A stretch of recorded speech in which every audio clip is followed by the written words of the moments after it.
How's your prayer life? We can get such into a rote of prayer and going through the motions, and that's what Jesus addresses in the Sermon on the Mount as he talks about the Lord's Prayer, or in Matthew 6, as some call the disciples' prayer. This is where Jesus is talking about the power of prayer and the importance of it in our lives as Christians. And he suggests, as we read through that passage, that we're not to use meaningless repetition. As we think about prayer, that we don't go through prayer just reciting the same words over and over.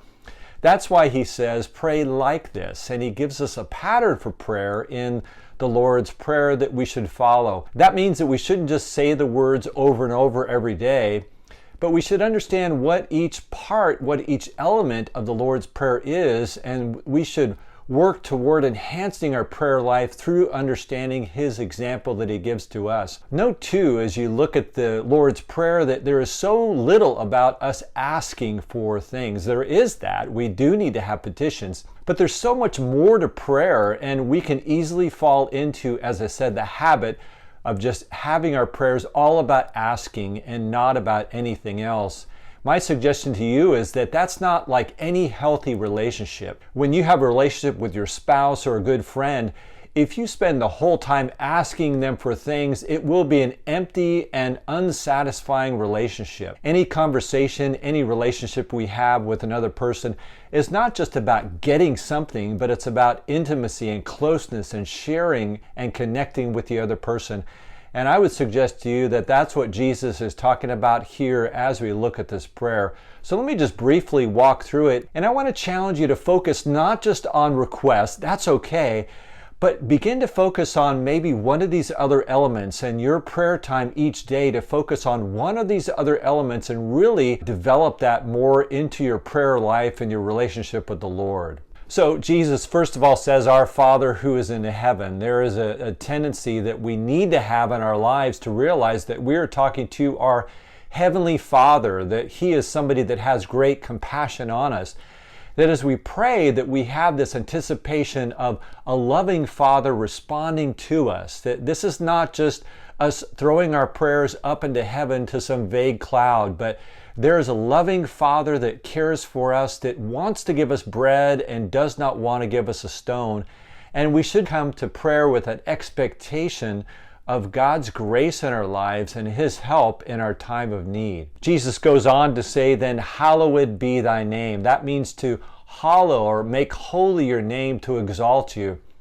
Sometimes in prayer, we just need to spend the time exalting God, recognizing who He is, how He is. He is holy, that He is set apart, that He is loving, that He is gracious, that He is kind.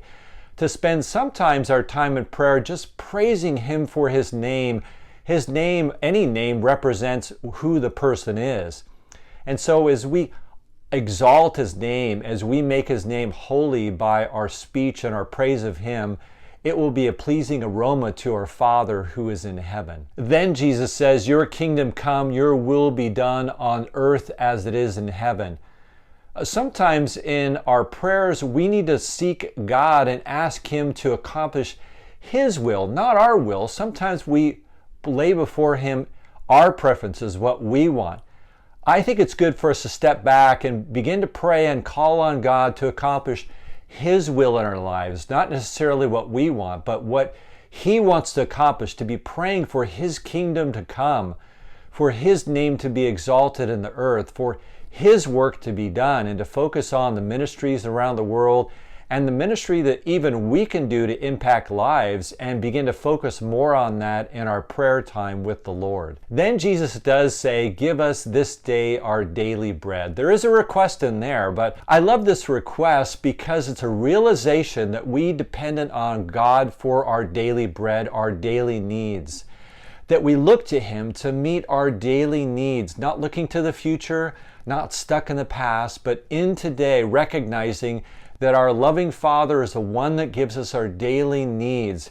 He gives us the sustenance that we need, just like He gave the manna to the children of Israel in the Old Testament. Sometimes we need to stop in prayer and just recognize that all the gifts that he gives to us, that we look to him to supply on a daily basis. Jesus goes on to say, forgive us our debts as we forgive those who sin against us. This is not about our salvation, but it's about our fellowship with God. If we hold on to resentment and bitterness, then it's going to break our fellowship with the Father. And so it's so important for us to recognize not only that God forgives us, but also to make sure that we have forgiven others so that we are in a right relationship with God to come to him in prayer. And the last thing in the book of Matthew that Jesus said is that lead us not into temptation, but deliver us from evil. We know from James it says that God doesn't tempt us, but we want to recognize that God is a sovereign over our lives, and we need to look to him to protect our hearts, to guard our steps, to help us to not be in a place of temptation, but that he is the one that will deliver us from evil. We don't have to deal with the sin in our lives and everything around us by ourselves, but we trust in a God who is able to lead us